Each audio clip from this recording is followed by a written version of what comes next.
Olá, tudo bem? Inicialmente eu vou me apresentar para vocês. Eu me chamo Gelson Moura, nasci na cidade de Jacobina, na Bahia, precisamente na região do Piemonte, né?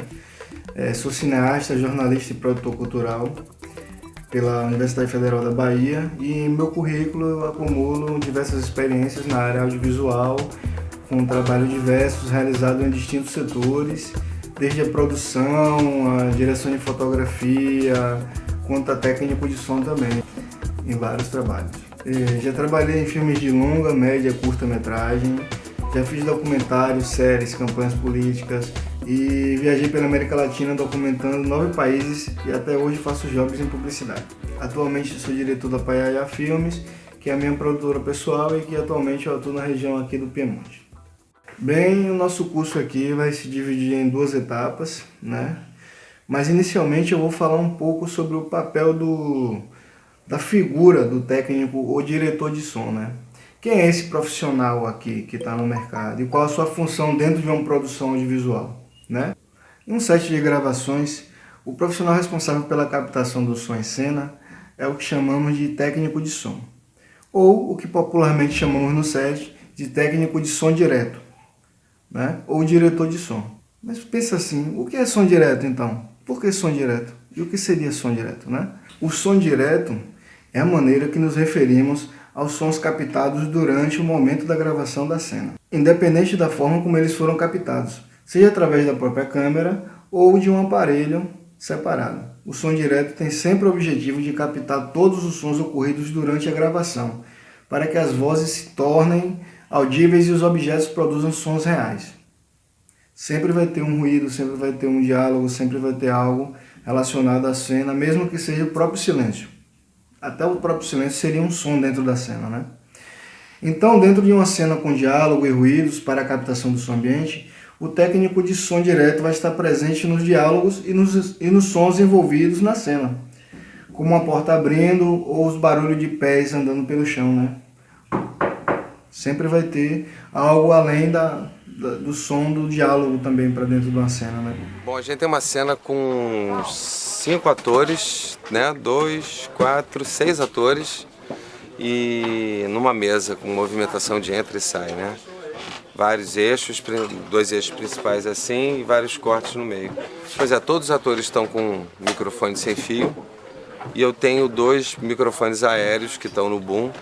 Agora é uma matemática complicada, porque eu tô com 7 canais gravados, mais 2 para mixdown, quer dizer, tenho 9 canais gravados ao todo para 7 microfones. É uma cena complexa e difícil, né? Ainda tem o vento, ainda tem movimentação dos atores, o chão faz barulho, tem que cobrir com carpete. É uma mecânica bem difícil essa daí, mas tá rolando.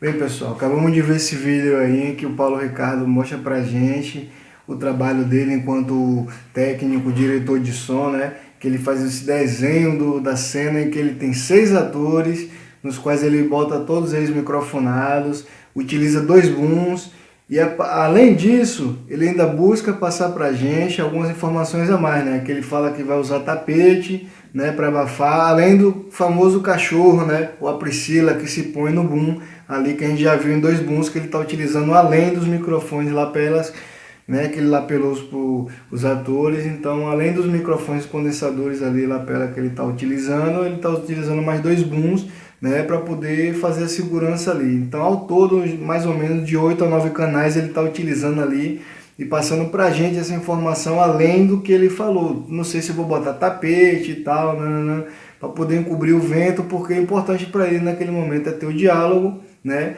E os movimentos, qualquer situação de objeto ou de movimento ali dentro daquela cena. Então isso é o que é importante.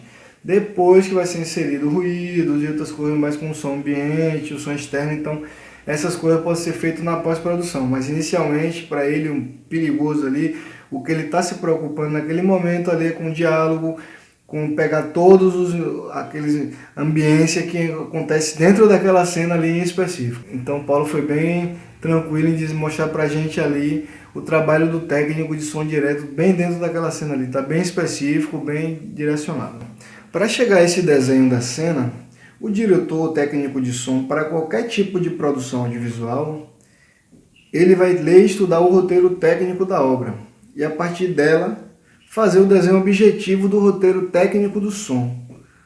E o que seria esse roteiro técnico do som, né? O roteiro do som é tudo aquilo que você vai encontrar de sonoro dentro do roteiro, do que é previsto. Quando um diretor ou o diretor de fotografia, ele está lá lendo o roteiro do filme, né? Ele está vendo as possíveis imagens que vão ser realizadas dentro do filme. A mesma coisa acontece para o técnico de som ou diretor de som, dentro de um filme ou de qualquer projeto que seja, institucional, documentário, tanto faz. O mesmo processo é encaminhado para ele. Por quê? Ele vai fazer essa leitura do som dentro do roteiro. O que seria essa leitura? Tipo, ele vai analisar a própria cena como o diretor de fotografia ou o próprio diretor e ao mesmo tempo ele vai estar vendo ali a parte sonora do filme. Dentro daquela cena, ele vai pensar em incorporar um ruído ou o diálogo, tudo que vai ser encomendado para aquele momento. Então, sequência tal, cena tal, tal, tal, tal, tal, tal. O que acontece? Vai ter lá um diálogo entre um rapaz e uma mulher, onde a mulher vai terminar o namoro, porém esse diálogo acontece dentro de um shopping. Então, nós temos aí um diálogo entre um casal, que é importantíssimo, até porque pela condição da cena, né? Do efeito, então vai ter uma trilha sonora de pressão para poder jogar aquilo ali, a mulher vai estar ansiosa, falando alguma coisa e por trás disso tudo vai ter o burbúrio, vai ter o ruído, que é o barulho do shopping, aquela coisa que vai ter. Então o diretor de som ele vai ter que imaginar isso para transformar aquele áudio limpo naquela cena, né? Tem que deixar tudo bem limpinho, bonito na cena e porém, para depois na pós-produção serem indexados os áudios de finalização, né, que vai deixar completa a cena, no caso.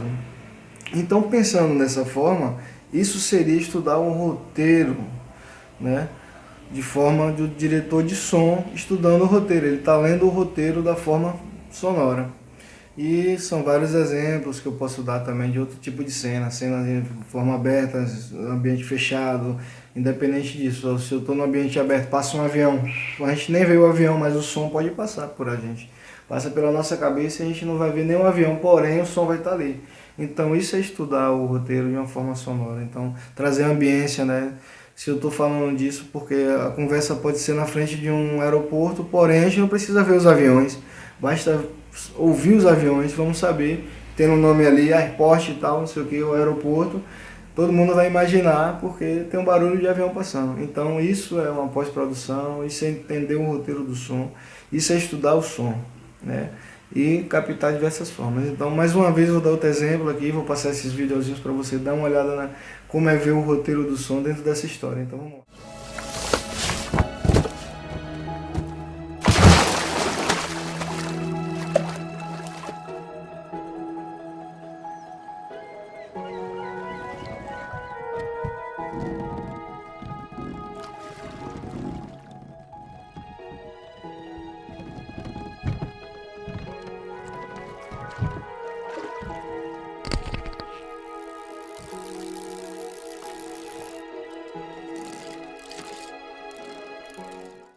Vamos falar um pouquinho agora da física do som, né?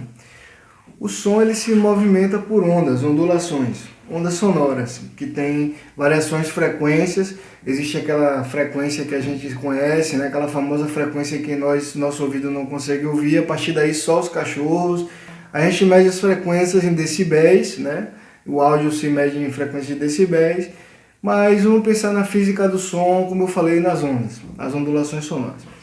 O som é uma onda mecânica, né? Ela é mecânica, longitudinal e tridimensional.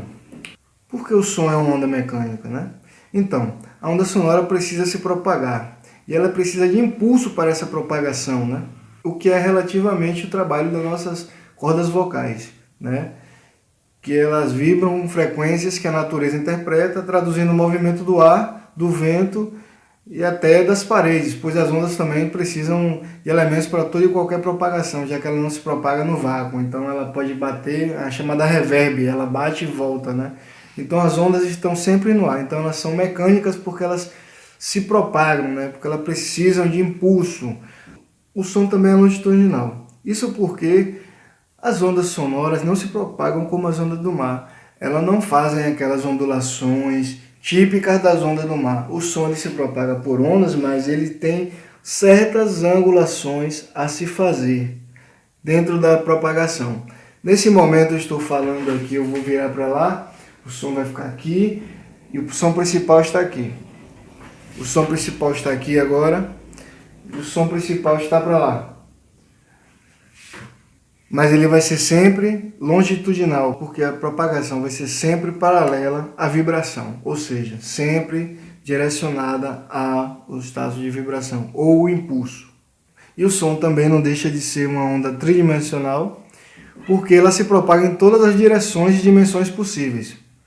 Pois mesmo que eu fique de costas, o som vai se reverberar pelo ambiente e se propagar de forma a ser visível aos ouvidos, né?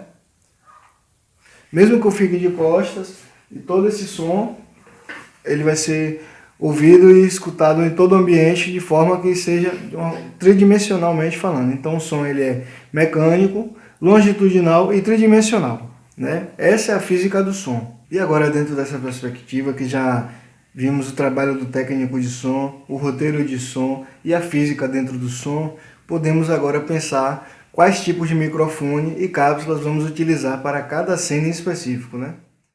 Hoje nós vamos falar sobre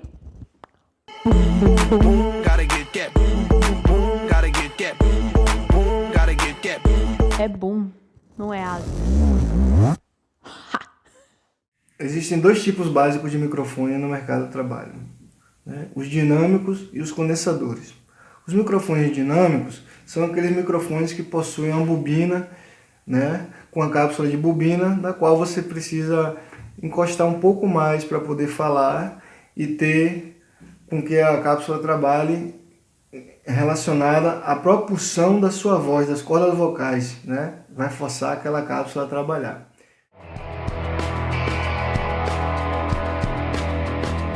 Bom, esse aqui é um microfone dinâmico. Ele é formado por um diafragma fino acoplado a uma bobina móvel que fica dentro de um campo magnético. A energia acústica movimenta o diafragma e este movimento produz uma variação de tensão nos terminais da bobina. Então, quanto maior a movimentação do diafragma, maior a tensão nos terminais da bobina. Essas variações entre as cápsulas omnicardioide, hipercardioide e cardioide vão ocorrer devido à angulação para cada captação em específico de cada microfone. O omnicardioide é aquele microfone que tem uma cápsula que pega em ângulo de 360 graus ou praticamente a zona tridimensional que a gente estava falando sobre do som. O hipercardioide é tipo o boom, aquele que é super direcional. Ele vai ter uma angulação de 45, entre 20 e 45 graus ali, só para poder evitar que a ambiência externa penetre dentro dessa captação. E o cardioide é um pouco maior, a amplitude de captação um pouco maior do que o hiper, fazendo com que a gente amplie um pouquinho entre as variações de dimensão para essa física do som, para as ondas sonoras de captação de cada cápsula em específico. Os omnidirecionais captam o som vindo de todas as direções. Muitos microfones de lapela são omnidirecionais. Já os microfones cardioide captam com mais intensidade o som direto, aquele que está vindo de frente, e com menos intensidade o som vindo dos lados. Os mix cardioide têm sua maior rejeição na parte traseira do microfone. Assim, seu diagrama de captação se assemelha a um coração, por isso o nome cardioide. Os mix supercardioide têm maior sensibilidade no eixo principal e seu padrão é mais estreito que o cardioide. Isso quer dizer que ele é mais direcional, sua máxima rejeição fica no eixo de 120 graus. Em compensação, possui um pouco de captação no eixo traseiro. O shotgun capta com extrema intensidade o som direto em longas distâncias. Possui um tubo de tamanhos variados que está diretamente ligado à sua diretividade. Isso significa que quanto maior o tubo, maior sua direcionalidade. Entre os condensadores e os dinâmicos, não existe um melhor ou pior.